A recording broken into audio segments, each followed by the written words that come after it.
Sports Intel with Ryan Walsh is brought to you by Mary Freebed, Collectible Insurance Services, Eric Hall, Aesthetic and General Dentistry, Calder Financial, Grand Management Group, Rydan Investments, Encore Business Group, JH Realty, and Williams Chiropractic. Sports Intel with Ryan Walsh airs live Monday nights, 7 p.m. Eastern on Jethro.fm. Sports Intel with Ryan Walsh. Stay informed and stay vigilant.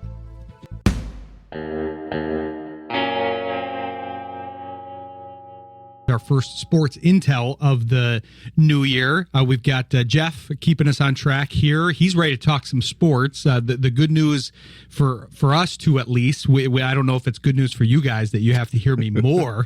You get to hear Jeff more, which is good. But Harry Morose, who was supposed to join us at 7:15, had to kick back to a later week here. He's got the Pistons game that he's covering starting right now. But tune in to us for now. You can always catch up on the Pistons game later. That's what I'll be doing. We'll also keep an eye on the Pistons and talk some Pistons here. Mom's joined us in studio here in her layered clothing that she has over there. So Jeff, I need your help here. As you know, we do the National Day. I didn't have one really speak to me today. I have one that I'm leaning towards, but we have National Bird Day. Okay. I feel like asking people their favorite bird is the right amount of random, but I don't know. Maybe bird mascot. You've got that as an option. Weigh Yourself Day. I don't know what to do with that. I don't want to weigh myself. I'm overweight. I already know that. Yeah.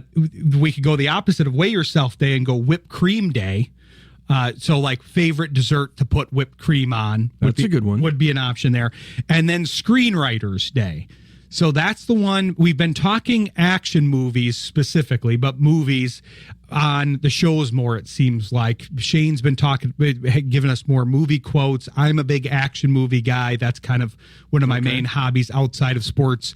I'm a big junkie for the 80s and 90s action movies. So like my question or my answer to the question of who is your favorite screenwriter, a lot of people would say like some of the big Quentin Tarantino, I don't know, some of the big names out there. I would say Sylvester Stallone, because he wrote most of his movies. He wrote the Rambo series, he wrote the Rocky series, he wrote the Expendable series. So he's written like 15 of my favorite movies. So that would be mine. And then it would get more obscure from there. Like I like Michael Jai White, who is an action star, but he's like a D-level action star, and he writes a lot of his own movies too. So we can ponder on that. We have a little time. We have Elaine Shircliff coming on at 7:30 and Robert Bondy coming on at 8:15, both friends of the show. They'll both roll with whatever we ask them.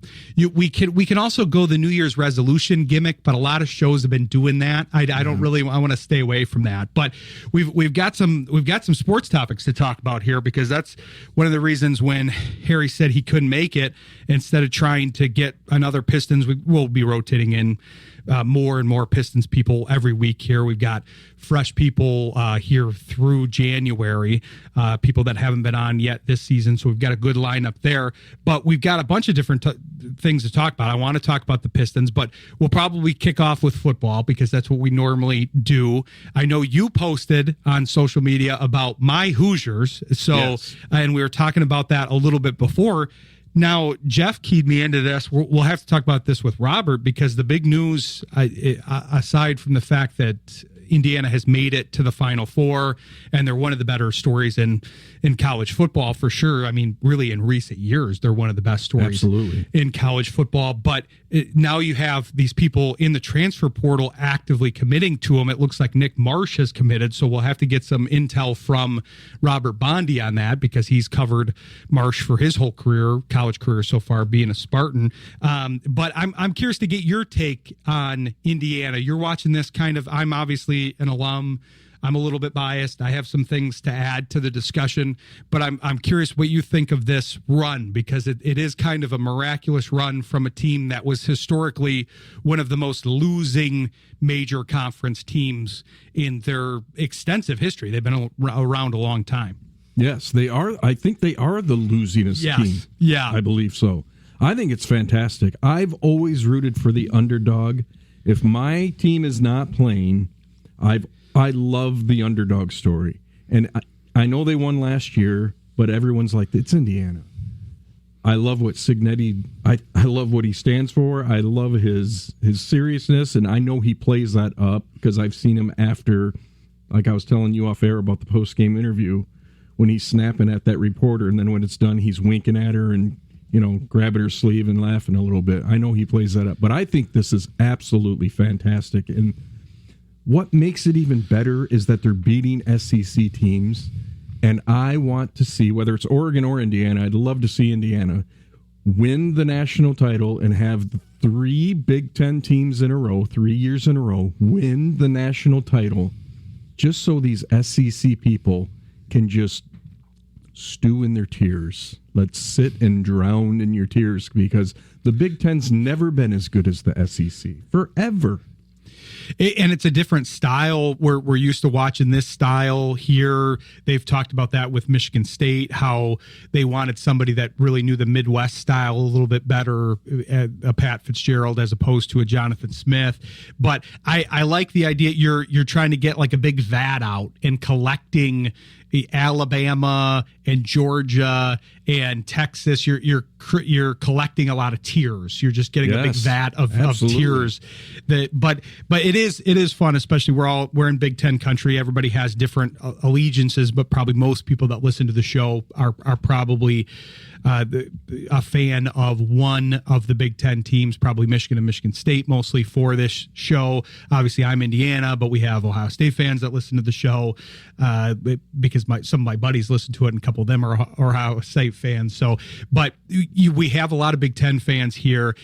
For me, it's interesting. You talk about the SEC. One of the things, I did an interview on Steve's show on Saturday about Indiana. One of the things I didn't get to mention there was that you have the arc for this kind of goes back to the COVID season of what is happening now with Indiana, because on that coaching staff in that 2020-2021 era where they had Michael Penix, they had some names that they had a very, very dominant coaching staff, but because of COVID, because of some movement of the coaches, they didn't stay together long. So Indiana didn't really reap the benefits.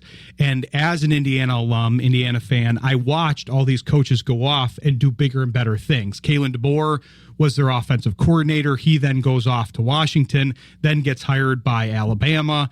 And I'm sitting here as an Indiana fan going, okay, we had Tom Allen as the head coach. Now he goes to Penn State as the defensive coordinator.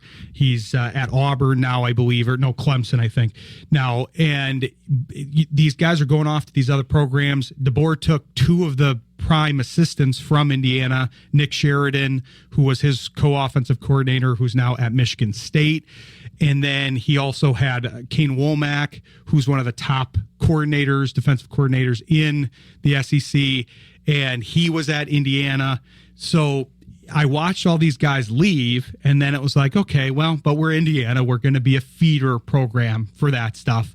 Then lo and behold, Cignetti shows up. He brings over basically the majority of his team and coaching staff from James Madison. I don't think anybody at the time understood the significance or how good that was going to be, because it's a small college program. Yes, they've gotten bigger. They made the college football playoff mainly because of Cignetti taking them from a small college format, small conference format, to the big time, and then that got followed up by the coach that replaced him. But it's interesting to watch now the journey and basically see that, okay, he was lying there in wait at James Madison, just waiting for a big conference team to hire him. He worked at Alabama. He was Nick Saban's primary recruiter at Alabama. Nobody wanted him based on that. He went and he won. We talked about that before the show. The infamous quote, "Google me. I win. Google me." And it's true. He's one of the winningest coaches in college football history, especially Division I, between the James Madison stuff and now Indiana. But he basically is doing this with that whole program, and now he's getting resources. So last year he had I think there was a little bit of kind of Bader Meinhof frequency bias going on with them last year, because I always said if they were wearing different uniforms, people would have given them more respect. Their margin of victory was top end. It was like Alabama level margin of victory. Yes, you're beating teams that aren't necessarily good, but it's Alabama level. And then they got to the playoffs. They were one of the teams that was kind of questioned. I didn't think that was entirely fair. They only lost to 2 teams last year. Those 2 teams faced off in the college football playoff final. Right. So then you've got that part, but now you add what he's established with these big time recruits. He's got the money. We talked about that a little bit on Steve's show. Talked about how Mark Cuban and others are contributing money to this. They've got a prominent business school. I made it in though, so I kind of brought it down a little bit, Jeff. I made it into the same business school as Mark Cuban. I don't know how that happened. It's but something to brag about. Yeah, there you go. There you go. But yeah, him and some of the other graduates are contributing money to this team. They've got a lot of attention on it, and now they're continuing to bring in these recruits. They're bringing in Marsh. They're bringing in the quarterback from TCU, and that's all with them being 2 games out from the championship here. It's just an amazing run, and it also looks very sustainable now, too. Signetti's not going anywhere. These coordinators aren't going anywhere. The money's likely not going anywhere, and now they've already built up a reputation to get one of the top receivers in the transfer portal, one of the better quarterbacks in the transfer portal. And as I told you before the show, I don't know how to process it. You got to help me process it, because I'm not used to my team being good at football here. No, my experience, I just sit back and enjoy it. Just say, that's my advice. Just sit back and just enjoy it, because even if it lasts 3, 4, 5 years, even a decade, it's the first wave that's always, it's the most fun. But that's just my humble opinion. Is when the Lions started winning that first, when they, finally won a game, then they got better. You just enjoyed every single win, and now it's insane, but the expectations and everything. But yeah, I would say just sit back and enjoy it. And I'm telling you right now, to me, they are capable of winning the national championship. All 4 of these teams are fun that are remaining here. That's, as an Indiana fan, you've got the Trinidad Chambliss story in Mississippi. That's a great story. Lane Kiffin leaves. Chambliss comes in from Ferris State and takes over and has a Heisman Trophy quality season. If he had played the first 2 games, he probably would have been in that conversation in New York with Fernando Mendoza, who won it, and Indiana, and probably should have. But to me, his biggest competition was Trinidad. If he had played those 2 games or extrapolated out his numbers, the numbers are the most competitive from Trinidad, as opposed to Sayan and Love and the other guys that were in New York. So, but you mentioned the Lions. I wanted to cover them too, because you and I are kind of at a similar spot with the Lions. I'm ultimately a pretty positive guy. I try to be pretty optimistic. I work hard to be optimistic. It's not always easy, but we're seeing a lot of negativity in the Lions market as a whole. And for a team with this history and what's happened this season, to be 9-8, beating the Bears now for the second time, you still had the whole rash of injuries. You had surprise retirements. You had 2 surprise retirements, because Ragnow retired twice, I guess. But you had all these things happen over the course of the year, and now people are complaining about 9-8. I realize it's expectation versus reality, but I still think there's some overreactions out there here. The overreaction is absolutely, it boggles my mind, really. And I'm not a troll. I don't get lost in social media. I'll click on stuff, but I'll listen to sports talk radio and some of these fans and they're older guys too. I've been following this team for 60 years. And I'm like, then why aren't you enjoying just the fact that they're good? Even a 9-8 team, between the injuries of the last 2 years, the fact that we still finished over 500, and then this morning I hear they're mad that they won because they lost 3 spots in the draft, and I'm like, it's just, okay, win or lose, these fans are not happy. And I'm like, if they did win the Super Bowl, I think the talk would be, we got to win again next year. And I'm like, are you kidding me? No, if they never won it again, we could say the Lions, like when the Cubs won it in 2016. The Cubs won the World Series. The Lions win the Super Bowl. I'm good. In fact, they could go back to being as bad as they were. I'm good. But I'm good with a NFC Championship, continued playoff appearances. That's fine by me. They're good. They're fun to watch. They're such a fun team to watch, even when they lose. They're fun, and I'm just enjoying it. I enjoy the ride. It's fantastic. And even at 9-8, I'm like, okay, did you see the schedule for next year?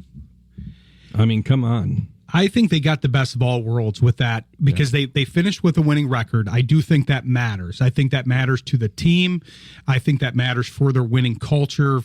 And that's the key part that's continuing here. The culture has been very good. Yes, we've highlighted some of the things and will continue to, especially on Extra Points, highlight some of the things that went wrong and what needs to be improved. But a lot of it is injury based. We got to figure out who's going to return from the offensive line, and then it's filling in those remaining spots.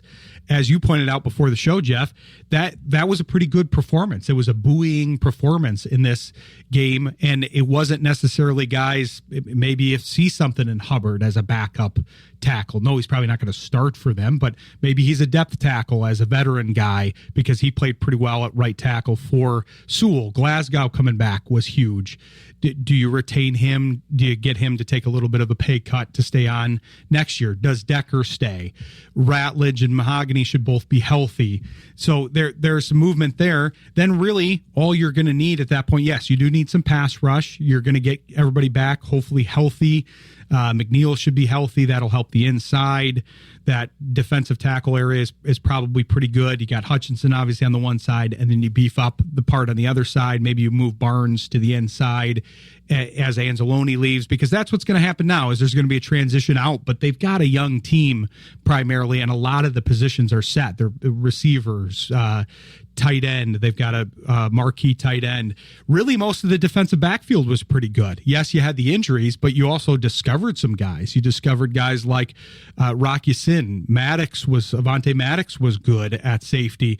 And so hopefully they retain some of those guys like they did last year with a Muhammad who became a big piece of the team this year. O'Connor, he got hurt, but he was a discovery off of last year. So yeah, I'm just not into the negativity. One, because I don't think it's helpful or healthy, but two, I just don't think it's correct. I don't think it's expectation versus reality. Sure, the expectation was higher than this, but you have to factor in all the information. And then once you go, well, they finished 9-8, better than one of the playoff teams, I think we're probably doing okay. Yeah, we'll be fine. And you know that we do have cap issues, but I think there's, Holmes is not a rookie at this. I mean, he was doing it in LA with the big contracts. He'll do it again. I'm sure there's going to be restructuring. Stafford every year restructured his contract. They will find a way to open more. It's not going to be 80 or 100 million, but they'll have enough cap space to pick up a free agent, sign their upcoming free agents. But the core is there. Everyone's like, this window's closed. I can't stand that term. The Super Bowl window is closed. And I'm like, oh my gosh. Not with this core. It's one of the buzzwords. It must be sponsored by the wall side windows. So who sponsors the Pistons here? Their sponsors are crossing over into content because they must be paying for this. Because it's just one, and it's overused, and it's probably not true in this case especially. And like you said, Holmes, people can criticize him for not signing some guys this past offseason, but he's also been retaining money. People have to keep in mind, we'll have cap experts on the show, especially on the Shane Graham show, to talk about this stuff in the offseason, but you're retaining money that way too. So it's not just use it or lose it. He's able to kind of stock some of that money away, and that's important to remember here too. So yeah, I'm glad we got to talk about that. We'll be talking more football on Thursday here on the Shane Graham show, but we got to talk some basketball. So we'll take a break. Absolutely. And then we'll talk some Pistons. Stick with us. You're listening to Sports Intel on Jethro FM. This is a fun team too. One thing that I was reminding people down the stretch, Jeff, was that, and we talked about this a little bit on one of your previous appearances, but The Lions, okay, it didn't entirely go according to plan, but most of the other teams that are in this market, whether it's the Grand Rapids market or the Detroit market, or you're a Michigan fan, Michigan State fan, most of the other teams, that things are going very well, and the Pistons are one of those teams. They're kind of in a reverse situation of the Lions. I don't think the expectation was quite as high, and now that they're at the top of the Eastern Conference, I think some people, especially on the national stage, are looking at them as not necessarily a true contender. I don't think that's true. I actually think that this team has arrived. I think they will need some consolidation of their pieces, and given that they're young, we're going to have to see how people accelerate. I think one of the key things, we've been talking trade deadline with most of the guests that come on the show, but I think it's time not necessarily to go for the big swing, because I'm not always a fan of the big swing. I want to maintain the young core, but let's get some minutes for this young core, because although I've liked what Tobias Harris and Levert hasn't looked as bad as people are making him sound, they need to clear some room out for some of these younger guys. You've got Thompson and Holland with the ability to play the 4 position. So you move Harris out. If you're going to have a below average shooter, I'd rather have it be Holland or Thompson. Right. I think that makes more sense there. Then you add a couple shooters in, and you add more room for the guards that have been playing well. Most of the guys on this team that have been playing well are all kind of occupying the guard position. Obviously Cade, but then you've got Danish Jenkins, who came in and had this unbelievable run when Cade was out. He's still playing well, but he's not getting a lot of minutes.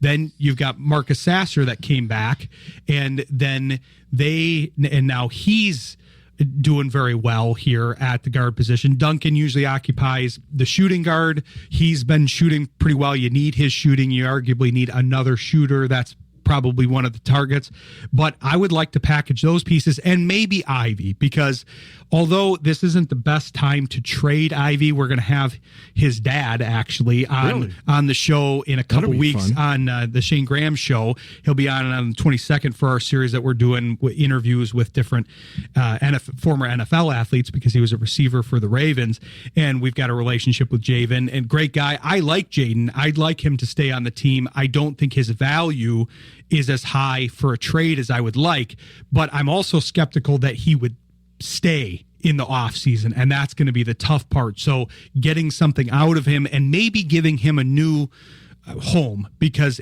to me, I almost look at this like, I don't know if you remember the Kings situation a few years ago where they had Tyrese Halliburton and De'Aaron Fox at the same time, and they actually ended up with neither of them eventually, and now Dennis Schroeder is one of their starting point guard, and they have Russell Westbrook coming off the bench, so that's kind of a downgrade there. But to me, Cade is Halliburton. They're very similar in style, and then Ivy is De'Aaron Fox, and I just think I would have wanted to hang on to Halliburton if I were the Kings, even at the time. Absolutely. This isn't revisionist history. At the time, that's how I felt. And obviously, you need to hang on to Cade. There's no question that he's not going anywhere. He's one of the few that's not going anywhere for sure. But Ivy, I just don't know if he's a fit. And if you can get something out of him and get somebody else to worry about that extension, it might be time. I'm just turning the corner on that, but I'm curious what you think. You follow the Pistons too.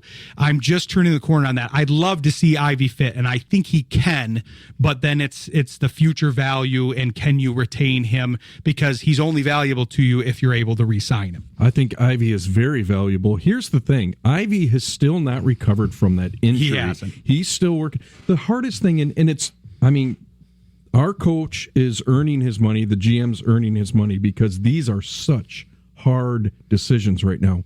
Ivy, his ceiling is so high. Thompson's ceiling, these guys are young and their ceiling is high. Ivy, I think, can fit, and I think he can get better. He's only, averaging 11, 12 minutes a game right now. It's hard to get him on the court, but he's still working himself into basketball shape. And not only that, he's still learning the NBA game with all the injuries. And if you want to trade him, let him get in there and get more minutes and prove and get that value up. So when you do trade him, you're going to get something back that's equal in return. Because right now, like you said, the value isn't high right now. It's a great point, and that's the part that I'm trying to marry up, because it's hard to know what the trade value is for these guys. All it takes is one team valuing a person a certain way, and I'm hearing that the extension market and the restricted free agent market, even after his slow start, is still looking pretty hot for Ivy. So I'm kind of using that as a correlation and saying, if that market is hot, then there are teams that are hopefully going to want to acquire him. And then if you can get him and get him on your team, you don't have to fight other teams for that right to re-sign him initially. That's kind of why I'm settling on this. But I agree with you. They're looking for a number 2 to Cade. That's kind of the big need. Duran has taken a big step this year. Thompson has a very high ceiling, as you mentioned. A lot of these role players have exceeded expectations. I mean, arguably Isaiah Stewart is the second most important guy on this team. He's not necessarily the number 2 to Cade in the sense of scoring and what he provides on that end, but this guy's in the running. He won Defensive Player of the Month, and he's in the running for Defensive Player of the Year in limited minutes. He literally has to play more minutes in a game for like 40 more games and get over that threshold to be competitive. But the fact that his stats are competitive in that amount of time is unbelievable at this point. So you've got a lot of contributing people to this team, but Ivy is the best chance of being the number 2 to Cade, taking the heat off of him, being able to spot up next to him. But like you said, Jeff, I think it's a great point. We haven't been able to see that. You got the injuries now. Do we worry about the injuries? Is that something that we have to worry about? They're 2 injuries that aren't related to each other so much, but he has had now most of his early career wiped out by injury. So he's got to get that back. And he missed camp with the team. He missed the chance to gel with this team, and that's kind of clear now. When he's been playing his 12 minutes a game, he just looks like somebody that just showed up because he did. Right. And that's it's not only the injuries, it's the timing of the injuries. It was so huge this year that he did miss camp. People forget. In NBA, it's different than missing camp in the NFL. The NBA, when you're young and you got the summer league and you've got camp, it's so important, especially with a team this young. That gelling is so important. And you talked about earlier about the big swing. To me, there's just no way. There's not a good enough shooter to bring in that you want to give away very important pieces. There just isn't. The free agency out there right now is just not big enough for that. I think you would lose on that trade big time. I think you need to start with the pieces that you feel like you can shed and then look at what you can add with those pieces versus, okay, what do I want? Oh, I want Lowry Markkanen. I want Trey Murphy. I want one of these big swings. What do I have to give up to get it? No, I'd rather look at, okay, what can I get for a salary package that's LeVert and Harris and maybe a pick or 2 attached?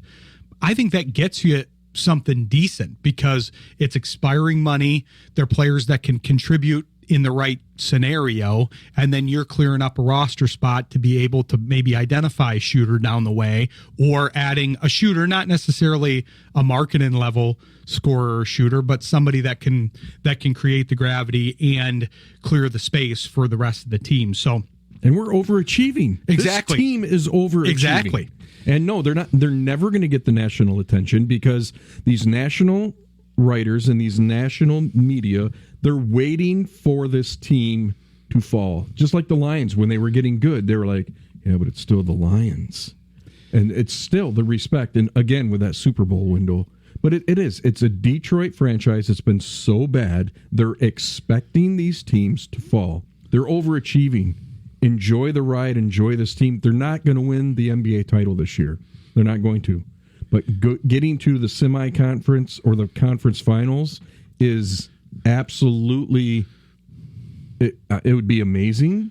And then this team is so young in that core. And free agents next year are going to want to come to Detroit.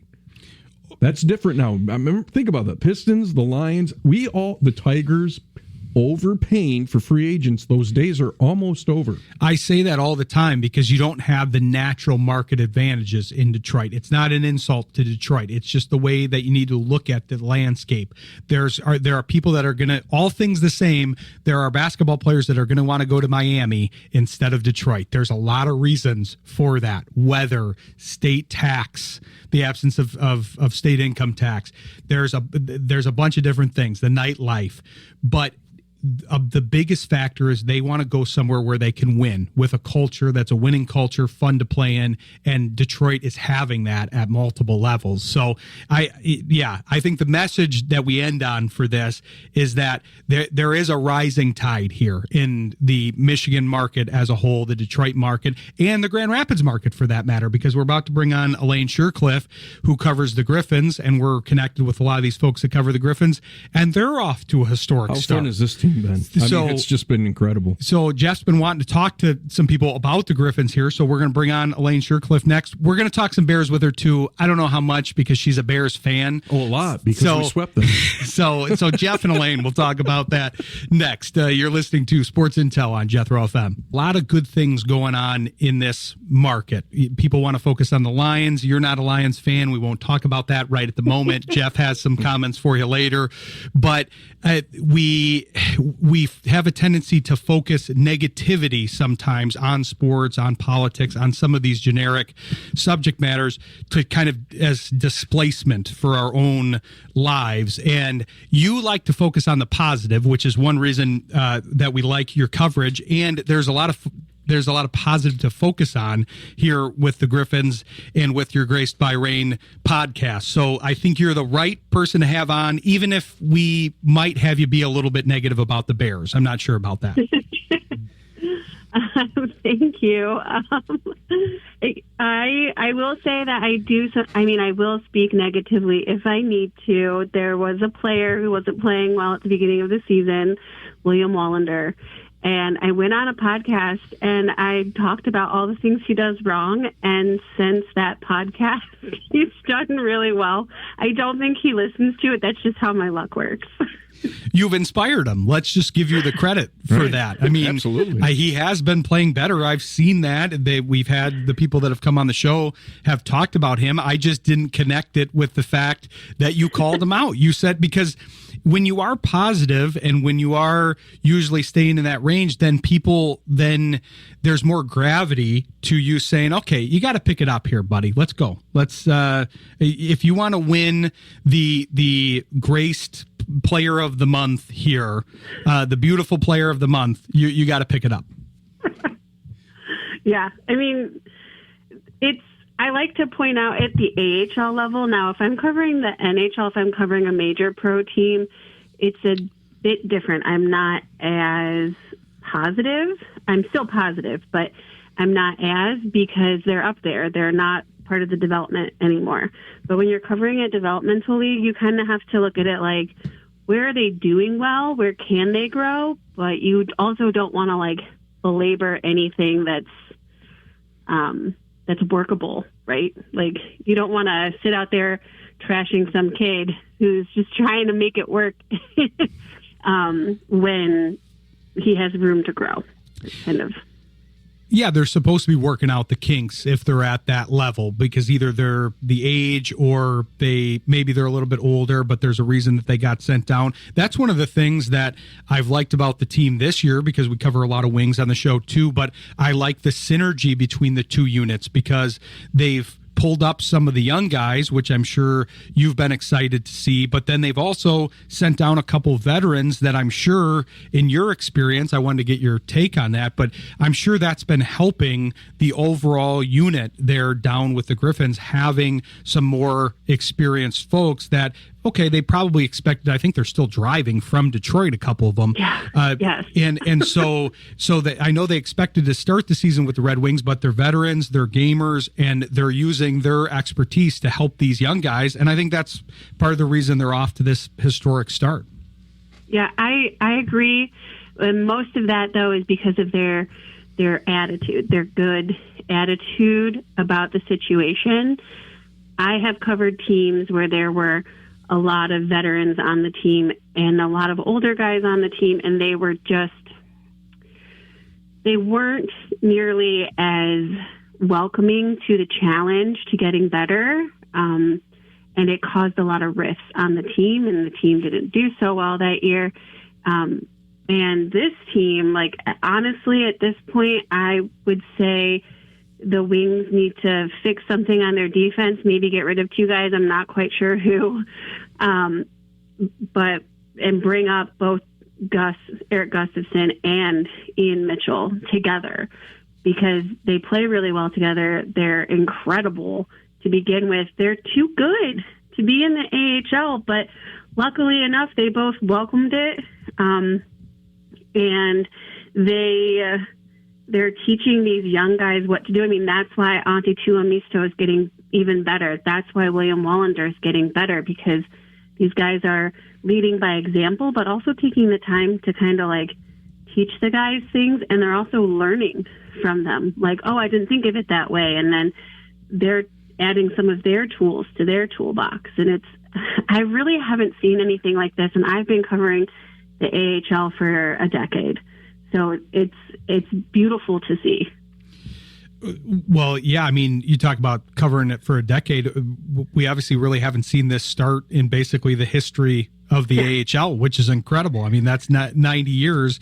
And yeah, now Mitchell, that's an interesting guy to focus on. I feel like we try to ask a lot of the folks, especially if they cover the Griffins, but just covering prospects and saying, hey, who do you see getting some time up on the Wings roster from the Griffins side of things? And obviously that's kind of a long list. There's already a couple guys that have gotten pulled up or sent down, but that's not a name I've heard very often from the folks on the show. But I think you make a great point, because that is a discussion point on the Wings side of things. When you look at the potential holes there, a lot of the units have been playing better. The goalie situation is going better here now that Gibson has his feet underneath him and has his proverbial sea legs.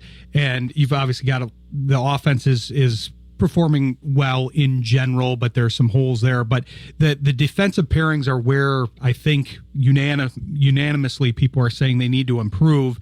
But this is an interesting suggestion. You're talking about bringing up this pair since they play well together, and then kind of reshuffling some pieces, whether it's maybe a trade or something else at the Wings level, so that you can clear room both at the Griffin side of things, get people more time, and then get those guys to the show where they belong. Yeah, I mean, I think part of the reason why the people in Detroit aren't talking about Ian Mitchell that much is because he's new. He came from the Bruins organization, and out of Boston, for people who don't know, the Boston Bruins organization. And I don't think they know much about him. I don't know how much people are in depth watching games who are like covering Detroit, because honestly, that's a lot of games to watch. 76 and 82, like that's a big number. I don't expect any of them up there to be deep diving on the Griffins. And so I think they're looking at prospects. They're looking at guys who started up there, who have been in the organization for a while. And that makes sense to me that maybe they haven't brought him up.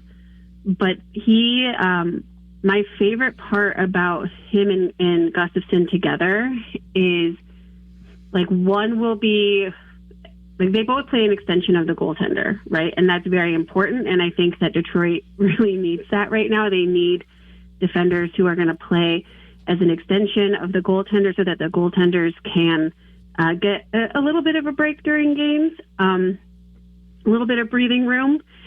And when Ian Mitchell and Erik Gustafsson are on the ice together, they rotate it, right? Like, one does stay at home and one roams, and then they swap. So they both can do roaming as a defender, or they can stay at home. And it keeps it fresh. It keeps their legs fresh. It keeps their mind fresh, and it protects the goaltender, and it gives the goaltender a break, which then lets the forwards be able to just kind of run free and do what they need to do in the attack zone. That's why I think they would be perfect to come up together in this situation, so that Talbot and Gibson can kind of have a breather when they have those games where like the net's being attacked over and over. That's an interesting suggestion. It's nice to have something that's a little bit new, as far as I feel like a lot of the suggestions kind of get aggregated, and there's definitely a need for synergy on this team, both in the defensive pairings and then kind of the transition from defense to offense. So I like that as a suggestion. I will say one thing though, Elaine, because you're talking about, hey, that's a lot of games to cover. I've watched every game in the Detroit market dating back to the Tigers season. I saw all 162 of those games, plus the playoffs. Then every Pistons game, every Red Wings game, every Lions game. So these people covering the Wings and the Griffins, they can pick it up, just like Wallander. They can pick it up here. Listen, I'm not going to say it. I'm not here to burn bridges. I just moved here. I can't. I got to make friends. You got to come in guns a-blazing. Just come in from Ohio, say, hey, I'm from Ohio. I'm a Bears fan. You're already getting heat for that anyways, so you might as well just come in guns a-blazing. I'll do it for you, Elaine. That's fine. But we do want to talk about the Bears a little bit. We might save that for the last segment. We still got a good amount of Griffins to talk about, but we'll take a quick break here and come back with Elaine Shircliff of Grace by Rain. Stick with us. You're listening to Sports Intel on Jethro FM. That's one reason I like having you guys on. We had Nick and Brandon. Well, Brandon didn't end up coming in studio, but we had him on the phone for a little bit. But you guys do a good job of covering this local market. I was talking with a family member of mine, and he was asking me which game to go to between the Gold and the Griffins, and I told him the Griffins. I'm a little biased towards you guys, and the fact I said, hey, they're having the best start they've ever had in the history of the AHL, and it's also fun. You guys put more context to it, because Jeff and I were just talking about how that was a unique take that we haven't heard, and that's the nice part about you guys covering the Griffins. I know you guys all work together to a degree, but you all have different variations in how you cover this team, and that's nice to have for a local AHL team. I know you covered another market, but I don't know how unique that is. It seems like our coverage is pretty good overall here in Grand Rapids compared to some of the other markets. It is. It really is. Actually, it's funny because it's not as good as it used to be for this market. I remember, because I used to do the Zoom ones when during COVID time. I would do them for Grand Rapids. So I've really been covering this team since 2021. And there were always people on those calls. And then when I would come in like twice, 3 times a year or something, there would be a lot of people. There would be like 4 or 5, sometimes 6 people. It would get crowded in the locker room. And so when I came this year, and it was just me and the Hockeytown West boys for most of the games, I was really confused. I was like, hold on, I'm not used to this. But it's still more coverage than a lot of AHL teams see. A lot of AHL teams just have the local newspaper there. There's even some that don't even have the local newspaper there. In Cleveland, it was me and this guy, Jeff Shadell, who is amazing. He covers all the sports for Cleveland, all of them. I don't know how he does it, including high school. Like, it's insane. I long to be like this man. And then people would come up from Columbus, like Mark Scheig, Aaron Portzline, one girl named Dina. She would come in, so they would have it. But then I'd go on the road, and I would just see, sometimes I was the only person covering a game, and I wasn't covering the home team. I was covering the away team, and it was kind of like a weird, surreal thing to me that the AHL has such a good product in my mind, and it's full of so much passion. And I think that the hockey is good, and it blows my mind that more people don't want to cover it. I know, I do it for free. The Hockeytown West boys do it for free. We have day jobs, and that could obviously be part of it, because we have to split our time, and people aren't going to want to do things for free. But there are people out there covering it, but I think this has some of the best coverage in the league? Short answer is, I think yes. That's some of the best coverage in the AHL. Well, it's interesting you going into all that though too, because a lot of the folks that we talk to, it's a wide range, but it's a lot of writers, and it's in all the different Detroit sports, mainly the professional ones, but we do cover the minor leagues pretty extensively on the show.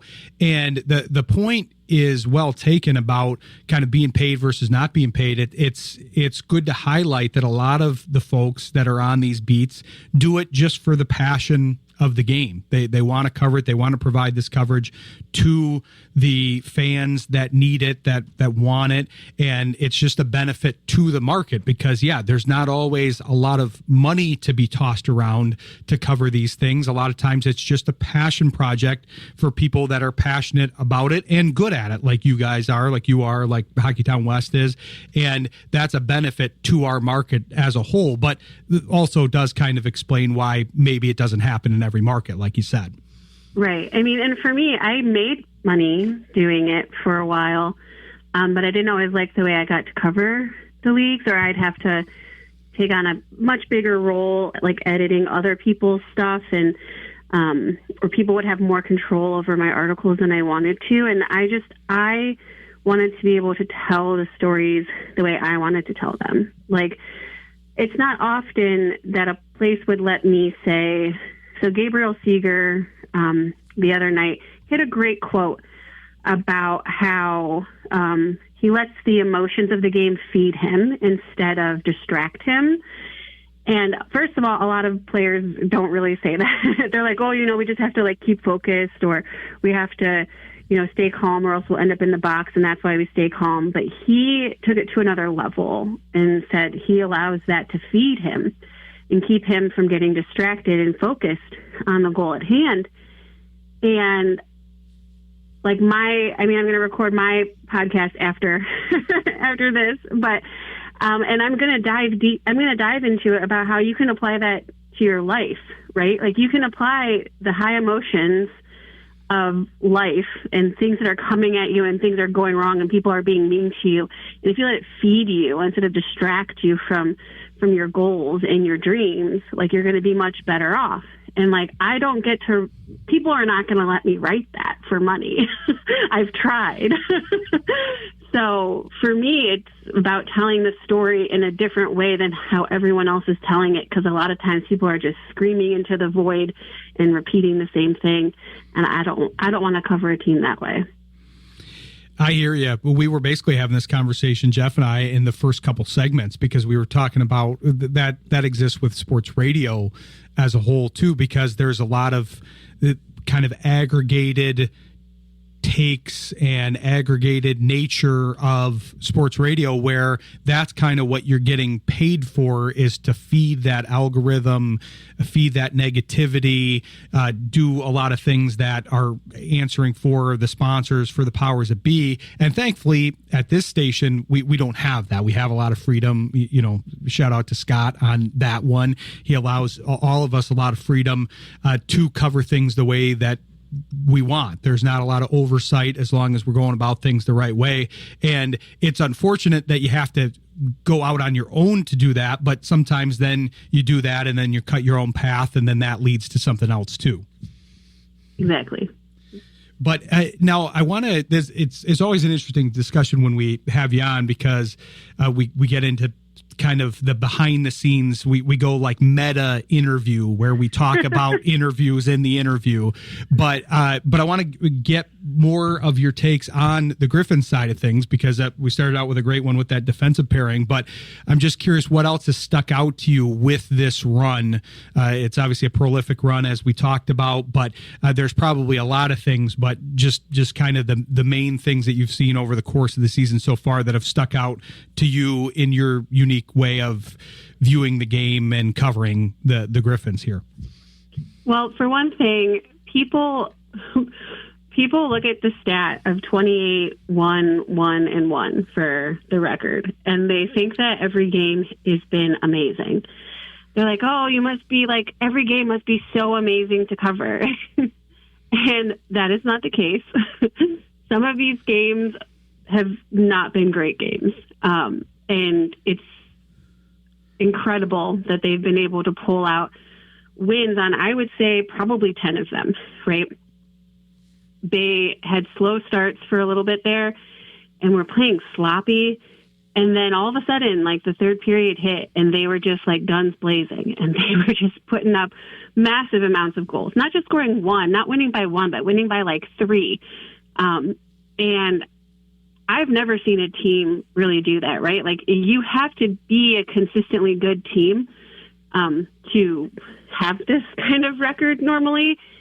But this team just finds a way to win.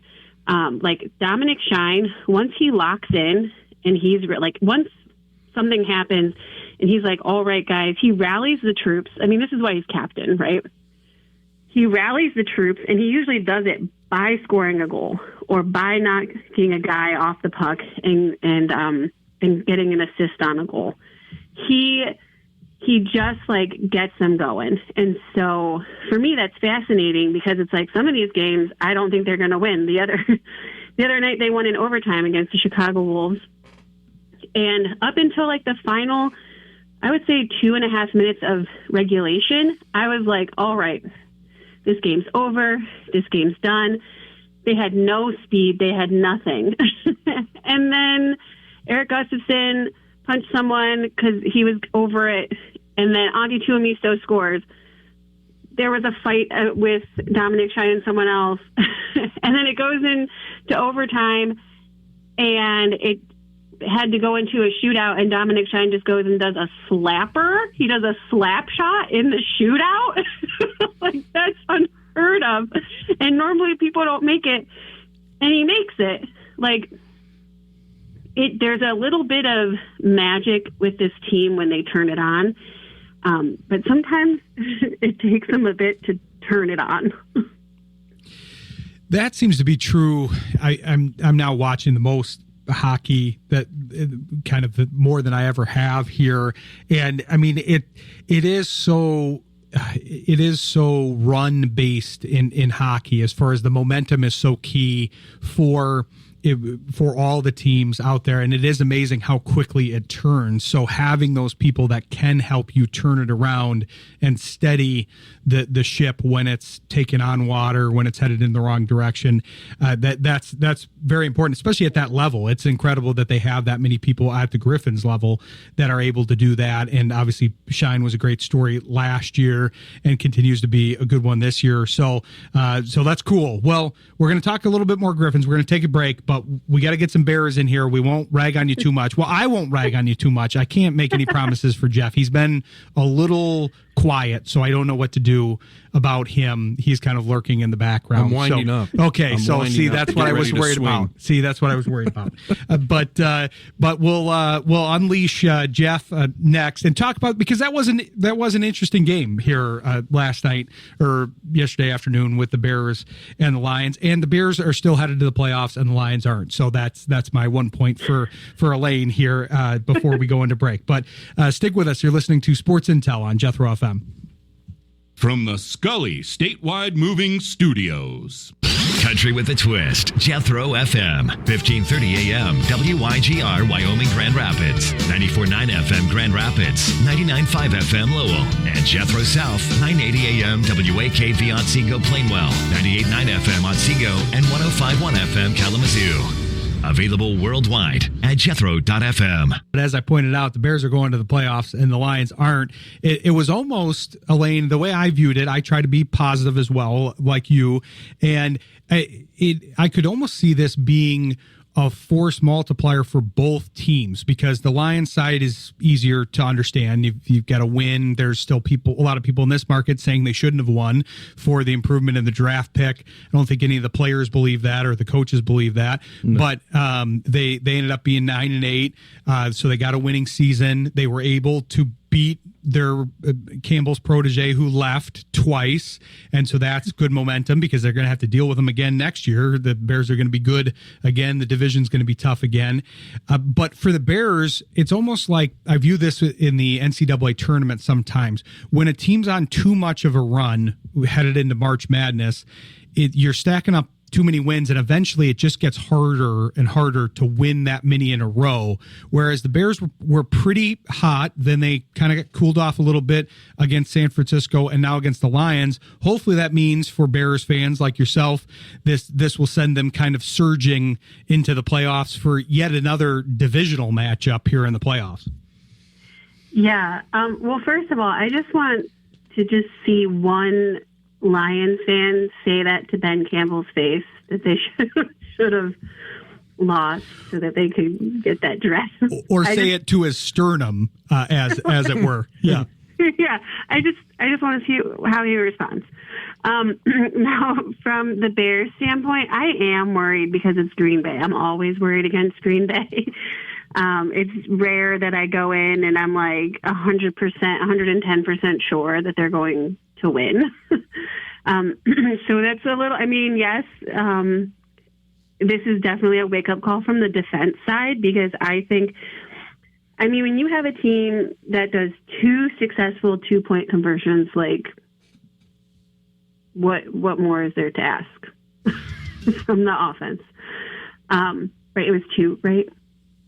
Yes. Yeah. They went back to back. They were down because that's when we were going back and forth on X, because then they fell down. But it's like, I didn't see any world in which the Bears didn't at least draw that closer for the fourth quarter. And then they did. I mean, that just the way that game script was starting out, that seemed obvious to me, because the Bears are a second half team, a fourth quarter team. So yeah, they did convert too, with ease, really, to a degree. It was, the moment you like see the ball leave, you're like, oh, okay, this is good. We're good. I'm concerned about the defense. And the thing is people talked about how Ben Johnson's play calling towards the end was like not great. Well, I'm sorry, he thought that he could trust the defense. So that's why he made the calls that he did, thinking that the defense would kind of like step up if things went awry on the offense side, and they didn't. So I think that was a huge wake-up call for Ben as well. I think depending on how things go this weekend, I think there will be some shakeups on the defense side. Definitely a lot harder practices on that side, because I think that the offense did not like perfect. They could definitely start the game a little bit stronger. They got to get off to faster starts. That is the key with them. I mean, I know they have been very good in the clutch, but it's nice when you're not stressing your team like that. I mean, the 49ers game was a great example of that. It came down to one play, and it admittedly, I thought the Bears were going to execute that one play, but it's a lot of pressure to constantly put on your quarterback, your offense, your playmakers to make that one clutch play at the end or towards the end of the game. Correct. And I will say what I've loved seeing out of Caleb Williams this year, since I was on talking about them, and was that like September, is he's definitely grown as a leader too. He found a way last night to like calm his team down, like his offense down, and get them to focus and not let them beat themselves up, all while also telling them what they needed to do to correct themselves. And that kind of thing is going to prove to help them during the playoffs. Hopefully they make it past Green Bay, so deeper into the playoffs, because to have a leader like that who is just able to rally the troops in that way, and say, hey, we can do this, but maybe we do it this way instead. Like, that's kind of what I was seeing out of him last night. And I also, in the past few games, Tom Brady's been talking him up a lot all season, right? And I get it, because I think he sees pieces of himself in Caleb Williams. Obviously, Tom Brady was the better quarterback at this juncture in the career, but there is a lot for room for him to grow. And I'm just very curious to see how he handles the playoffs, and if Ben can get that defense to wake up as well. And the defense has depended a lot on the turnover side of things. They've Yes. kind of had a historic year with the turnovers, but they've depended more on that than just straight, hey, we're going to stand up and stop people. They've done that at times, but they've been very opportunistic. And this was, we talk about this on the show a decent amount. This was something that was thrown around a lot last year with the Lions, and not so much this year, Jeff, about complementary football. The Lions played very good complementary football last year, arguably not this year. The defense was not on. When the offense was on, they'd have to carry each other. I think the Bears are doing a pretty good job of carrying that over from maybe when Campbell and Johnson and all those guys were together. That's been pretty good between Johnson and Allen's sides of the ball, respectively. But turning defense into offense. But yeah, it's tough to have those that probably invest more resources into the defense. But it's played pretty well for guys that have kind of been cobbled together a little bit. Oh, I agree. I totally agree. Yeah, and I think Ben Johnson is the perfect coach for Caleb Williams, because Caleb Williams' biggest issue coming in was he wanted to play that college football style, and Ben Johnson he's such a perfectionist and disciplinarian. This is the perfect coach for Caleb Williams. I don't know how vocal. I didn't follow him much at USC, and I didn't watch a lot of Bears last year, but yes, it was a great point. He has become more of a vocal leader, and I think that's completely an extension of Ben Johnson. Yeah, well, he was vocal last year to a point, but it didn't feel like they liked it. And I don't know what kind of vocal he was, like if he was the same kind where he was also still reassuring them that they were doing well. And I think that Ben Johnson is showing by example that, like, you can hold them accountable and still be, like, you can yell at them, but also still have, like, that sense of compassion towards them, telling them also what they're doing right. Big dad energy, like, big dad energy. And then if you win the game, you have fun. I think he's also definitely learning from Ben in that sense. Like, you can be serious and you can expect and demand the best from yourself and your teammates, and then you can go in that locker room and you can dance around with a cheese grater on your head. Well, and it speaks to the fact that, the coaching change obviously was the big discussion, but I think it's easier for somebody like Williams to walk into that leadership role when he aligns a little bit better with the head coach. Eberflus just didn't have that same, we talked about it a decent amount last year, but didn't have that same energy, didn't have the same leadership from the coaching position. So it's hard to do that if you feel like the leadership above you is kind of failing. You're trying to make up for that and intensify your own leadership at the same time. That's a tough balance. Now he's more uniform with Johnson. They're on the same page. And yeah, the future's bright for him. I know Lions fans don't necessarily want to hear that, but I think it'll be a good rivalry moving forward. I'm excited about that. It will be. It's just, I think that for a little bit, Dan's going to have the upper hand. I think that he learned a lot from Dan. There's a lot of similarities. And at the end of the day, Dan's not going to want him to come in and beat him. Like, that's going to extra fuel him. And when Dan Campbell is extra fueled by something, once he has his mind and he's locked in like that, it's really hard to have it go awry, I guess. That's why I was excited that Ben Johnson came over, because I was like, oh, he was under Dan Campbell, and Dan Campbell liked him. It wasn't like Dan Campbell said, get out. I'm sure Dan Campbell would have loved to have kept him.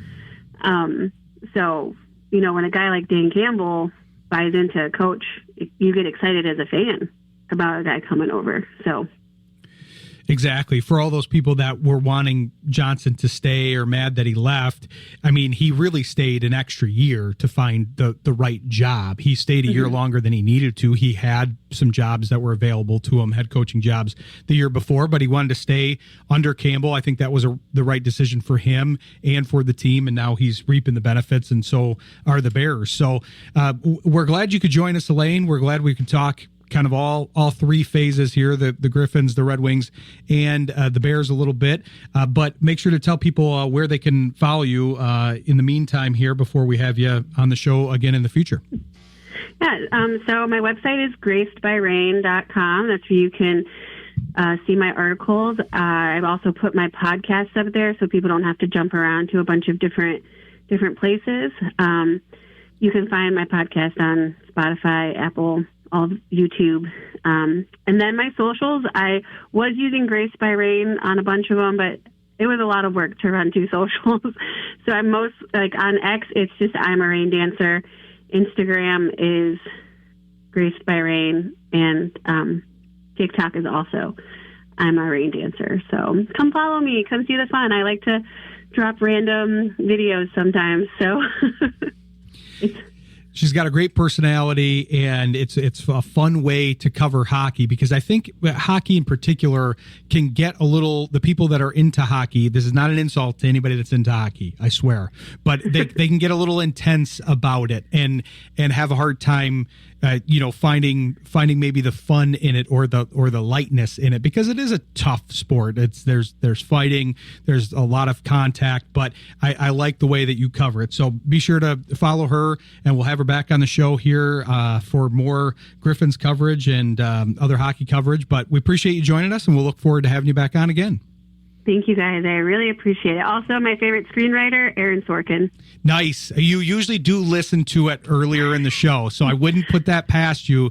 You guys are good about that. You and Hockey Town West, you guys are all texting each other, and then you know things, and then I'm hearing things from other people. So you guys are on top of it here. That's a good one. We didn't get Jeff's yet, but since we got yours at the end of the segment, then that means that Robert Bondy is going to get asked what his favorite screenwriter is. I don't think he's ready for that. We'll see, but that's a good one. That's a good choice. Very high level intellectual stuff with Sorkin there. And good luck next weekend against the Packers. I am rooting. We do want the Bears over the Packers. Do. Yeah, I'm with you. Yeah, no, I'm not just saying that because she's on. No, I'd much rather have the Bears, Ben Johnson, and it's a more fun team, I think, to root for it than the Packers. They're both division rivals, but I'm not eating cheese this week, so we'll see what happens. you're gonna go on a cheese fast. So I'm on a cheese streak. Well, or can I suggest you eat more cheese, but you grate all of it in the theme of the cheese grater. I like that. Okay, I like that. No curds, only grated. It gives you options in case you get a cheese craving like midweek or so. Getting off curds, that's tough. That's got to be tough. That would be that would be no Culvers for Elaine this week. But no, I think that's good. Yeah, Aaron Sorkin. I'm going back to him, the screenwriter. I think he did Sports Night. Do you remember that show? He did. That's one of my favorite shows of all time. That was his first thing. The very obscure reference, but that's one of my. I like it. Very obscure, but great. It was a great show, and that was before he got big. As Elaine mentioned, it was early in his career, and I remember thinking, man, I really like this show. And then, he was kind of a nobody back then, and now he's definitely not a nobody. So, so good pick. Good luck with whatever you decide on the cheese this week, and like Jeff said, we'll be rooting for the Bears against the Packers. Right, but just remember. 0-2 against Detroit. He had to get it in at the end. I'll never forget. No one here is going to let me forget. But you still have the ultimate card to play, though, Elaine. That you're playing next week and the Lions aren't. So, but yeah, we'll look forward to your coverage, and we'll look forward to having you back on soon. Thanks, guys. Thanks. All right, thanks to Elaine Shircliff. Appreciate her coming on. We're going to turn our attention over to the Spartans. This is mainly supposed to be a basketball segment, but we'll probably talk a little football. We'll be having Robert Bondy on of the Spartans Wire. He covers both very well. He covered a lot of football stuff for us on Extra Points last Thursday, but there's already been some movement, and we got to talk about Nick Marsh moving, because he knows me well enough where he's probably going to bring that up right at the beginning of the interview here. So stick with us. You're listening to Sports Intel on Jethro FM. With football being mostly embargoed to Shane Graham's Extra Points, here we had Bondy on that show. Be sure to check that out. I think he was going to post that that interview, but it's out on YouTube and everything. But we've got we've been talking action movies and spy movies. I feel like we've got to have something with his last name being Bondy. We need. I tried to kind of workshop that in previous posts. But so the question of the day, we were having a hard time, Robert, with this, and then we lost one of our guests. So we've only had 2 guests for this show, and I threw out the screenwriter, your favorite screenwriter, and I wasn't going to ask either guest that, but our last guest was listening to the show and volunteered it at the end. So now it's going to put the impetus on you, and I'm curious if Robert Bondy has a favorite screenwriter, or we can go movie. We can make it more generic too. But it is National Screenwriters Day, also National Dialogue Day. Good for a radio show. Nice. No. Yeah, I don't know off the top of my head my favorite screenwriter per se, but I do always enjoy a good comedy, and there's a lot of favorite movies out there, action movies. I like mysteries too. I always a weird one is I always like Gone Girl. If you've ever seen that, Ben Affleck, if it's ever on, it's kind of that mystery. So I find myself always attached to that, but also I like a good Adam Sandler comedy movie as well. Well, there you go. And he actually writes a lot of his movies along with Alan Covert. So that could be a good pick, because I was thinking when you mentioned comedies, given your age range, I'm thinking that's Sandler, and then probably maybe bleeding into the Will Ferrell kind of stuff, which would be Adam McKay, who writes those movies with Ferrell. So those are good picks. You can't go wrong with the Sandler movie. I took an out on this earlier, Robert, because I like the action movies myself, and Stallone actually wrote most of his movies. He wrote the Rambo series, he wrote the Rockies, he wrote the Expendable series later in his career. So that's who I chose as my favorite screenwriter. I don't think the people would really honor him as that so much, but we got a lot to talk about here. So we were going to focus on basketball. We still are. There's a lot of basketball to talk about. This is a fun team. I like watching this team, but there's also been some football news since we last talked here. I actually hadn't seen it, and then Jeff asked me if it had been released, the transfer portal news. We talked about this guy last week, but I don't think either of us saw him going from your team to mine, and that's of course Nick Marsh, the big receiver in the portal here. Yeah, no, I was, Indiana was, I think, one of those teams early on that was floated out there. But, there's always teams floated, right, in the transfer portal era. But I know that, I think when we talked last week, I think Notre Dame and LSU, I think, were the teams that were, quote unquote, the teams to watch. And, it sounds like Indiana got them on campus this past weekend. They had sounds like a good number of players on campus, the Hoosiers, and they were able to seal the deal. And, I was reading earlier today, Indiana's probably the winner of the first weekend of the portal after some of the guys they've gotten, not only Nick Marsh, but they got the TCU quarterback too, Hoover, who's another big guy that I know was highly coveted at that, obviously key position. So I'm pained to see Nick Marsh go to another Big Ten team, but I will say it helps at least that Michigan State, I don't believe, plays Indiana next year. So in a way, it's probably better they didn't go to Notre Dame, because Michigan State does actually play in Notre Dame next year. We'll see if Marsh hangs around for 2 years. In the name of college football now, you can only bank on your stars being on your roster maybe 1 year at a time. So we'll see in a couple of years. I assume in 2027 that rivalry for the brass platoon will reunite again. But next year, at least, Michigan State will avoid Marsh, and I'm sure he'll keep that Hoosier train going. I mean, it certainly is a great landing spot with what he has done the last few years for him. We talked about it a decent amount in the opening segment, but it is kind of amazing. I know I've told you, Robert, and said it on the show a lot, that I kind of don't understand how to kind of take this in, but it has become a destination. We're seeing that. I mean, Mendoza was one of the top transfers at the quarterback position, one of the most coveted transfers last year, and now we saw why. And the synergy, I say this at the NFL level, it hasn't worked this year, but typically over the last couple of years, it seems like Kevin O'Connell is one of the guys you want to play for if you're a quarterback. I know the JJ thing hasn't worked out great this year, but there's still time on that. But typically he tends to get the most out of the quarterbacks that come through his system. There's others, there's Shanahan, there's McVay, but on the college side, Cignetti is showing how much he's able to improve these incoming quarterbacks. Rourke comes from Ohio, and then he makes him into an NFL draftee. Mendoza now is trending towards maybe even the top pick, depending on what happens with him and Moore in the pre-draft process, and what happens at the NFL level, obviously, as far as interest. But he's one of the top-rated quarterbacks, and now Hoover is kind of coming in with a similar rating from TCU, so you can see that could be a good fit, especially now that they're reloading. They were losing Surratt and Cooper likely to the draft, but now you've got Marsh coming in, and you're reloading all while you're making this run in the semifinals. So it's amazing. I just like I told you, I don't know what to do. I have imposter syndrome with this run. I wouldn't have even thought that Indiana would be able to get Marsh, but that's not the world that we're currently living in.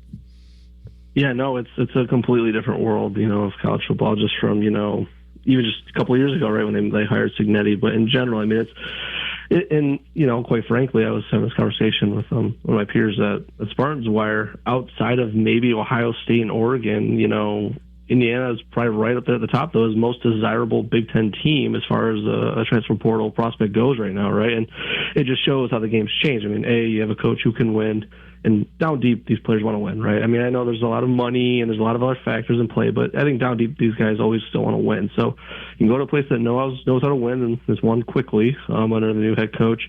They have the backing in NIL, to my understanding. I know there's been some, improvements on that front from some big donors. So if you have the money, that goes a long way. And then, of course, it sounds like it's fun to be there, right? I mean, I think all those guys speak so highly of the coaching staff, Signetti. You don't see a ton of, coaching staff turnover, which is always a positive sign for what you've built and what you're kind of working towards. So, it's kind of that perfect storm right now with Indiana. As a Spartan, you're certainly jealous, right? Because Indiana's always been basically on the same level Michigan State. I'd say even Michigan State's maybe been above Indiana and historically, but you see how quickly it can turn if you get the right guy, you get the right, people running the program, the financial backing, and it can flip quickly. So it's a testament to obviously what Indiana has built, but it also proves that it can happen, really anywhere. And I mean, as long as there's the players, the pieces, the financials behind it, it can happen. And of course, maybe you need to get that unicorn, right? Because even if you have all those things, you still need to have someone that can lead it and make it happen. And Signetti is one of one, I think, right now, as we've clearly seen after 2 years with him there.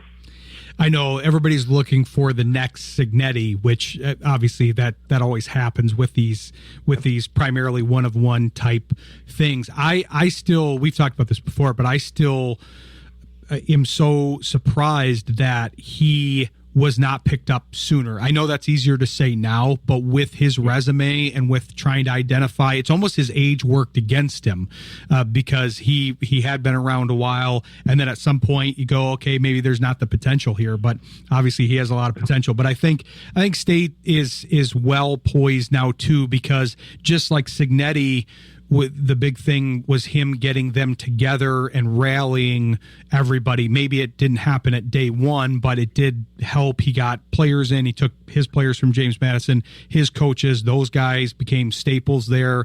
They're two of the better coordinators in the Big Ten now. They're signed to long-term deals as well. And then he got the money in there, and then he got better transfers, and then the team got better. I don't see any reason, because you're absolutely right. State was ahead of Indiana up until 2 years ago, up until when Signetti got there. And so I think Fitzgerald can do a similar thing. I'm not saying get to the championship in 2 years or get to the college football playoff in 2 years or the first year and then advance further in the second year. But he's doing a similar thing in that he's raising the level of the coaching staff. He's getting players in there and he's getting that money there, which between him and Bat, that's mainly the thing that you need to do. You need to get people rallied so that you can bring up your budget and bring people into town. Yeah, no, and that's a big thing. I mean, it's really becoming a professional sport without a salary cap, similar to baseball, right? Where if you have the most money, you can, in theory, bring a lot of guys. But it's such an easy excuse to also say, "Oh, it's all because of the money," because it's not all because of the money. There's teams, you still have to bring the guys in, but you also have to coach them up, have to win. So you're right when you look at the Fitzgerald staff when he's assembled. I like that. I like the financial, backing that they're getting, and it seems like it's clear that, Jay Batt's going to bring in that NIL and, the fundraising and help get them to where they need to be. He's already done that with the mega donation they got earlier, really last month. So there's a lot of positive signs going to Michigan State, and you can also see in some of the transfer portal guys they're targeting, they're the lower level guys so far, the FCS guys, maybe the group of 5 guys. There's been a few, Power 4 guys too, but it does look like they're almost taking a page out of the Signetti playbook of, hey, let's try to build this around some guys that maybe are the under the radar guys that have pure potential that can, meet what we need. And granted, I'm not expecting it to turn into what we saw at Indiana in year 1 under Sig, but it's got to start somewhere, right? And I like what they've done so far. They've gotten some, big pickups so early in the process. They have some more guys coming in that I feel pretty good about, and we'll see if they can, close the deal. But they've done some good work. It's tough to see some of the guys leave because you saw, obviously Nick Marsh went to Indiana. You're starting to end Musanas, I think, committed to Texas tonight. Jalen Thompson's another defensive lineman that they let, walk, and he's, I think, looking at maybe Texas A&M, I thought I saw. So there are some guys that they had to say goodbye to, but and they're going to bigger programs and national title contending programs. But it also is always, it's a money game now, and you got to think about where you want to spend your money. And Michigan State's made their decisions on some guys, and we'll, this time next year, we'll see if it worked out. Well, we were both fooled by the whole Jonathan Smith thing. We were a little bit more optimistic, I guess, than most at the beginning of the season. I think had reason to be. I know it didn't end up going that way, but I think it should be different here, and they went a different direction. But glad we could get some football talk in. We'll take a quick break, and then we'll turn our attention to basketball, because even though they're coming off a loss here, this is an interesting Spartans team, and I think a classic Izzo team. But we haven't been able to talk with Robert about it much here, so stick with us. You're listening to Sports Intel on Jethro FM. This is a fun team to talk about here, Robert. I mean, the last game notwithstanding, it still was a close game. Nebraska's for real. That was a tough team, and arguably they took advantage or spotlighted one of the primary weaknesses that I think we've probably both seen. It was an issue last year, and it's an issue this year. Basically, they can beat anybody as long as they're hitting the threes from the outside, but the overall average isn't great. And man, that paint got so compressed against Nebraska, they couldn't go anywhere, and they weren't necessarily hitting the outside shots outside of Kohler, which I was pumped with how well he was playing, because I'm a fan of his and his emergence over this last season or so. But I think they can improve upon that, but that's what they're going to have to do. I think that's kind of the main task, is to improve that outside shooting, because everything else is cooking. Yeah, no, you're exactly right. They have I really like the 4 of the 5 starting players they got right now, as far as starting 5 goes. It's just that number 2 spot, the shooting guard, that they're still, trying to figure out, and they've been moving, guys into that starting role, switching things up. And in the Nebraska game, they did hit some threes, as you mentioned, Kohler, and I think Kurt Tang had a few as well, that kept them in the game at times. But it is going to be kind of their Achilles heel of being anything great, is if they can't keep that going. And, they have been playing better, shooting better from outside, and I think 4 of the last 5 have been, shooting close to 40%. But it's also, competition, and that's a big factor too. So it'll be interesting to see if they can finally, in the back half of the year, figure out who is truly going to be that starting 2. They've tried, like I said, Kurt Tang's been in that spot. I know Trey Fort was brought in. The backup point guard from Miami has been playing the 2, which I always struggled to say his name, so I just call him Ugo. But he was out actually in the Nebraska game, I believe, with sickness, so some the flu or something else. He's supposed to be back tonight with that game that's tipping off here pretty soon. And if they can find a way to get enough out of that position, it makes them more well-rounded. And as you said, in the Nebraska game, the teams will stop stacking the paint or stop loading the paint, and you can open up more for Kohler, for Cooper, and Cohen even in the box down there too. So they have a very deep team. It does seem like they have a clear Achilles heel, and if they don't figure it out, it's going to ultimately, hinder them from being anything special this year.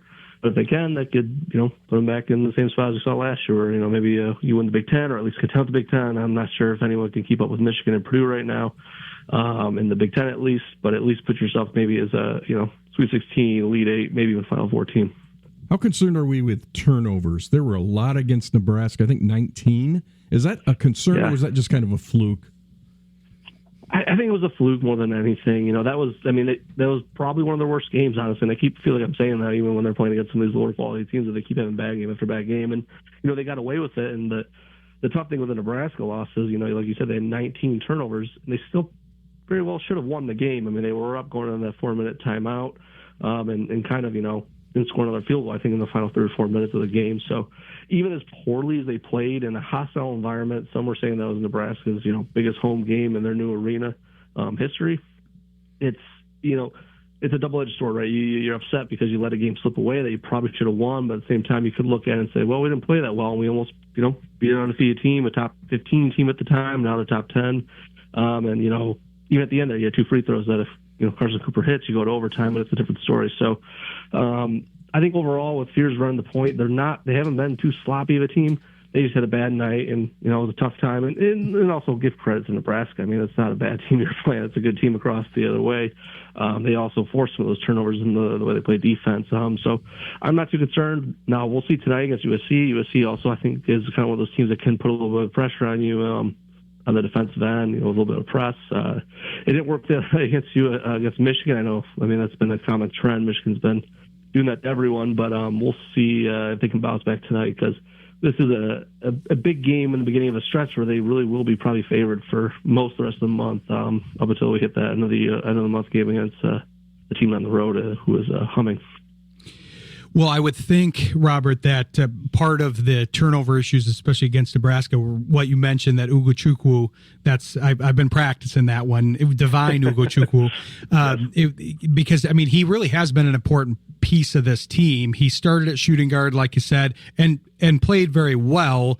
I think that threw off the rotation a little bit in that game, and that's kind of what this looked like in this game, because you got more Wojcik in this game because of no Ugochukwu, and that didn't really help the flow of the game. The depth behind those first two, it gets kind of tough. I don't think they planned on playing Wojcik this much, but the way the games have gone, he's ended up in the game more, but you can just kind of see that's not as steady at the top of the offense there. And that's not an insult to him. It's the fact that you're going from Fears to him, and at least Ugochukwu is a little bit more of a steady hand behind Fears.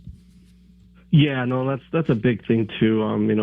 Wojcik's been, if you're on social media and you follow any of the prominent Michigan State fans or some even media members, they don't like when number 10's on the floor, and I almost feel bad because I don't think he was ever brought in to be that guy as the backup point guard, but you've seen that they haven't really gotten what they expected out of Kurtang or Jordan Scott or Trey Fort at the 2, so they've had to move Ugo over to the 2, which obviously means you have to then have Wojcik step up and play more. So obviously against Nebraska, when you didn't have Ugo out there either, it really hindered what you could do with that position. And quite frankly, Fears probably would love to play all 40 minutes, but I don't think you really want your starting point guard doing that. So it's tough. When Trey Holloman left in the off season, I think some fans were maybe let's just say they cheered that he left, and we're not going to pay someone to be that guy. And I think we're seeing now that maybe it's quite frankly hindering them, right? Because I think if you had Trey Holloman on this team right now, it would go a long way. And I understand why he left. He wanted to be a starting point guard. I don't think it's necessarily worked for him as to say how he imagined it, but him on this team probably makes a big difference, just because you have then, a third, potential point guard that you could play in that spot. And again, there's always, what ifs and the trickle-down effects, but certainly that's the spot that, quite frankly, if you're having an off night, Michigan State's going to probably lose. That's the nature of where they're at right now, and they're not going to be able to probably overcome that this year at all. He would fill a very important roster spot there, because it does kind of feel like, because like you said, I think you hit the nail on the head, and that's the way I saw it. I don't think they really intended on playing Wojcik the way that they have, but they've just needed something there. I do think that the ceiling of this team could still be pretty high, because obviously the talk is going to Michigan and Purdue. Now Nebraska's kind of getting their way into the conversation, getting into the top 10. But, I mean, Michigan has just been dominant across the board. I mean, they're still not even number one because Arizona hasn't lost, but they've got to be trending that way. They're blowing teams out. But I still like the ceiling of this state team. A lot of it is going to depend on if you can get some of those young guys to develop, I think, where if Scott, I think it's really Scott and Ward. I know Ward had the early season injury, but if those two, and maybe even a little bit of McCullough, if you can develop those guys and their end of the season form can be different than the beginning, especially being young, that's going to be a force multiplier for this team and kind of fill roles that maybe aren't ideal right now. And you're trying to get Wojcik and some other bodies in there, but you might not need that if those guys fill a rotation spot the way that they could with some development in a program that's known for its development. Yeah, no, I think you hit the nail on the head. I think we're speaking the same language on that. I think the thing I probably should have mentioned off the top too is, the injury to Caleb Glenn, the transfer from FAU, is, in the offseason, I believe, towards the ACL. That was another big injury because, you form your roster in the offseason.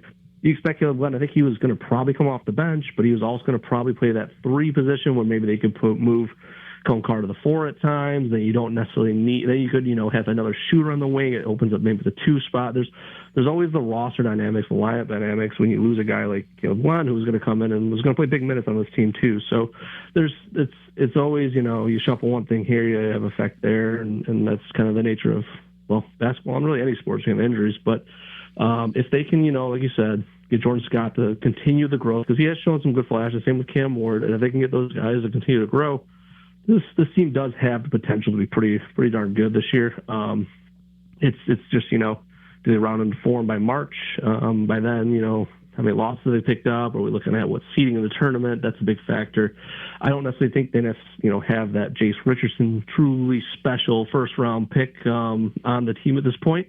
But hey, at this time last year, I may not have said the same thing about Jace Richardson. So things can change quickly, and if someone emerges as that stud, then, just like that, you could put yourself in that same conversation as Michigan or Purdue. And not that I'm comparing Richardson to Scott, but you do kind of see the potential with him because it's in a different way. Richardson, I was surprised how low people were on him at the beginning of the season. Maybe it's because he was a freshman in an ISO program that's traditionally not a very strong place to be. That hasn't always worked. He has a tendency to favor the veterans, and this team is veteran laden. But I still think that there's room for Scott because, as you mentioned at the beginning, the one open spot basically is that 2. Everything else is locked in. Everybody else needs a lot of minutes. You're going to need a lot from Fears, Carr, Kohler, and Cooper, all of whom are developing nicely too, even if they're a little bit more advanced in their careers. But Scott has that classic 3-and-D kind of look to him where his defensive intensity is good and could keep him on the floor. And if he's able to get to just even a reasonable level with the 3-point shot, then you can see how he would be very important to this team if he just serves those 2 functions: point of attack, defensive intensity, and just middle of the road 3-pointer stretching the floor for those bigs and giving it out for Fears. Yeah, no, I agree, and I think the plan again probably with Scott was I don't think he was going to play many big minutes on this year's team. The shakeup with Glenn's injury, and what's going out the 2 right now, I think result in them being forcing their hand almost to play him more and maybe not even redshirting him. I think that was probably their initial plan. But he's proven in the spots he's had that he can make shots. He can make some big plays. I mean, I know in the Duke game they didn't come up with the win, but he hit some big shots in the second half in that game that really got the stadium alive, got the team in good position to potentially win that game. So he's shown the potential. If he can emerge in the second half of the year and maybe become that, I don't think that's like Jace Richardson. I don't want to put that kind of pressure on him, but if he can get even remotely to that, then yeah, that really solidifies that. And I'm not out on Kurt Tang. I'm not out on Trey Ford. I think they have guys that can be, contributors at that spot. It's just a matter of who's going to be the guy that night and can they get consistency at that position. And that's, what we're looking for. And if they can do it, they're going to be pretty darn good. I mean, and it's funny because, we talk about it as if there's that big, issue with them, but this is still probably at right now a Sweet 16 caliber team. And a lot of teams would love to be considered a Sweet 16 caliber team as your kind of floor. Exactly. I think this is to advance and put yourself in the hunt for one of those, because they were that way the last year, I think. Anyways, your opinion would be more valuable than mine, Robert. But when I watched this team last year, it was one of the, 12, 15 teams that you could reasonably see making a run to the championship. Now, they were an outside one. They weren't one of the favorites. But if they got hot from the 3-point line, I think you could see in a world in which they could make that run. And this team is a little bit better prepared, I think, in a lot of ways than that team with the front court and their maturation. And I mean, that's one of the reasons. I mean, Michigan really is a very similar template to them. We're talking about their dominance, but they have a very good pass heavy point guard that sets everybody up, and then 3 guys that aren't necessarily traditional 3, 4, and 5 as far as size and ability in college basketball, and they're dominating with that, with the 2 being a little bit in flux. There are remarkable similarities, even though the players and their playing styles may be quite different. Yeah, no, there really are some similarities, and I think, right now, I don't think Michigan State. It's hard to compare the two of the teams right now because of the fact that Michigan State is not beating teams by 20 or 30 every game like we're seeing with Michigan. But I'd like to see how Michigan State stacks up. Again, we will see it in about a month from now or the end of the month. How their defensive strategy and how they can get in there, if they can throw off some of the good things that Michigan does. Now the flip side of that, though, of course, is can Michigan State, put up enough points offensively to do it? Because Michigan State is one of the top 10 teams defensively. Offensively, they've been better this year at times, but that is still going to be kind of their weakness. And if you're going to be a team like Michigan and Purdue and truly be a contender in this league and at a national level for something special, you do need to be able to, win in multiple different ways, and scoring is one of those ways. It's a great point, especially winning in multiple ways. That they do have kind of a formulaic winning formula right now, but I think the ceiling is still pretty high for this team. But as we saw against Nebraska, we're talking about Michigan. We didn't even talk much about Purdue, but this is going to be a tough conference overall here. So we'll be following it, and we'll be talking to Robert about it throughout the year, as well as the football program here. But be sure to tell people where they can follow you here in the meantime.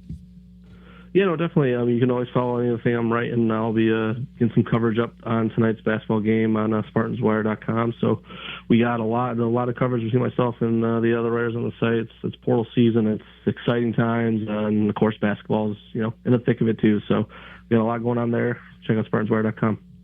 Definitely check them out. It's great stuff. Like you said, the whole crew over there, and we appreciate you joining the show, Robert. And we'll look forward to talking to you again soon. Yeah, definitely. I always enjoy it. Thanks, Robert. Talk to you soon. Thanks to Robert Bondy. Appreciate him joining the show, as well as Elaine Shircliff.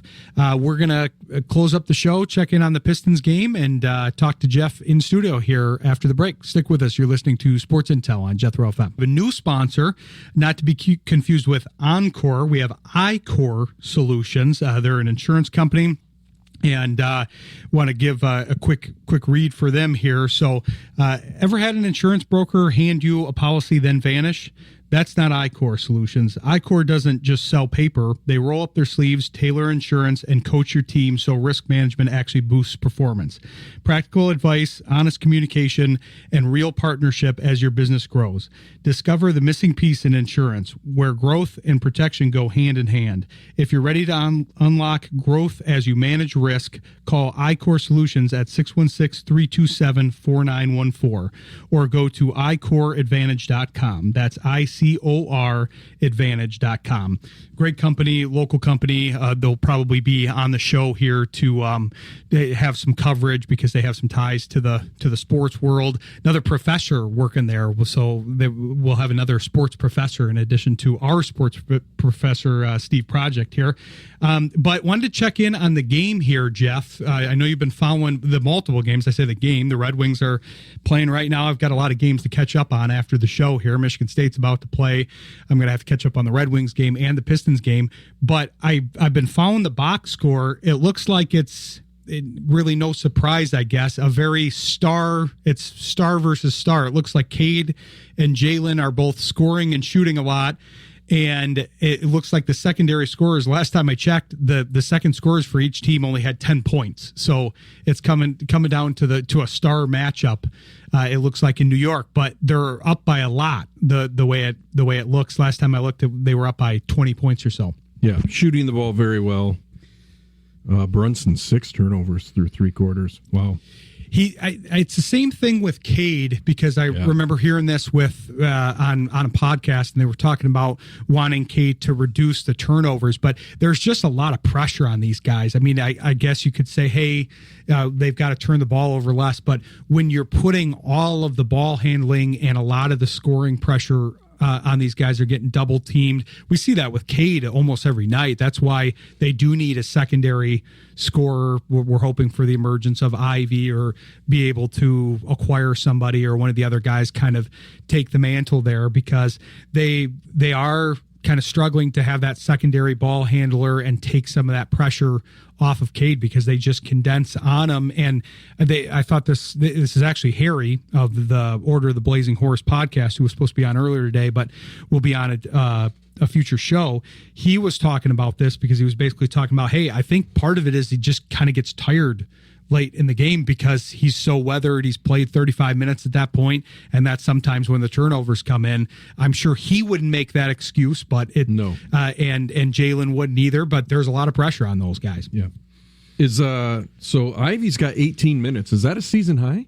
It's got to be close. I think he had one game where he played down the stretch in the fourth quarter where he got close to 20 minutes, because that's one of the things that I would like to see more of. He is not the guy that's on the, because there's the starting 5 in the NBA and there's the finishing 5. I would argue that the finishing 5 is more valuable than the starting 5, because you can have maybe a defensive stalwart that's in the starting 5, somebody that kind of sets the tempo, and then you end the game with your prolific 6th man, a guy that's going to be scoring for you down the stretch. The Pistons do a lot of that. They often don't start with the same 5 as they finish, but Ivy is hardly ever in that finishing 5 since he's come back, the 20 games or so that he's been back. So that's something to watch. Maybe he is obviously down the stretch. Hopefully it's not a close game, given that they ended the third quarter up by 20, but that's still going to be important that he makes his way into that finishing 5, because that's where we want him to be if he's going to progress as a player here. 28 points for the Pistons bench. Ivy's got half. This looks like, I obviously haven't been watching the game, but it looks like this has got to be his best game since his return. He must be getting aggressive driving to the hoop, because one of the issues with his game is he does lack that mid-range. That's what a lot of the folks in the Pistons lineup are focusing on. Even Duran is hitting pretty well in the mid-range. Ivy's one of the few that doesn't have much of a mid-range shot, but most of it looks like it's maybe within the paint, or at least within the three-point line, because he's only got one three-pointer. So, and I think the confidence between the injury, because I've heard a lot of he's a half step slower since that injury. It'll get back. Like I said, he's still working and confidence in this league is very, very important, especially to these young guys. And people don't want to hear about the injury thing, but we do talk about it a lot on this show, because it's important. He's healing from that, both from an ability standpoint, but also from a pace of play and getting back to his game. Those are both important. So we'll be keeping an eye on that. We'll cover it more next week, but we'll talk to you next week from 7 to 9 on Monday, and catch us 7 to 9 on Thursday on Shane Graham's Extra Points. Until then, stay informed and stay vigilant.